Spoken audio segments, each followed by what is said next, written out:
Hi, I'm Sarah. I'm a product genius here at Sun Motor Cars BMW, and I'm going to be doing some videos to show the features of the cars. Alright, this is how you connect your phone with Apple CarPlay on the iDrive 6 system. So we'll click on the Communications tab, Manage Mobile Devices, Connect New Device, Apple CarPlay. On the phone, I'm going to actually go into my General Settings and CarPlay. Then connect Apple CarPlay and confirm. Wait for it to show up here with the same numbers that are on the screen. Click on that, and then give it a moment to connect. Click pair, click OK. Allow your contacts so that you can use the voice control to make phone calls.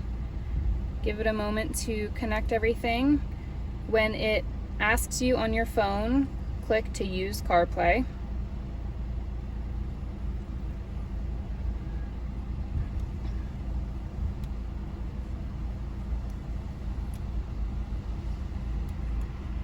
Alright, so now you're connected to CarPlay, and the way that you switch between the iDrive system and the Apple CarPlay system is to click the menu button down here, and that will take you back to your iDrive screen. And then to get back to CarPlay, you just tap this tab, and that'll bring you back to your iDrive screen.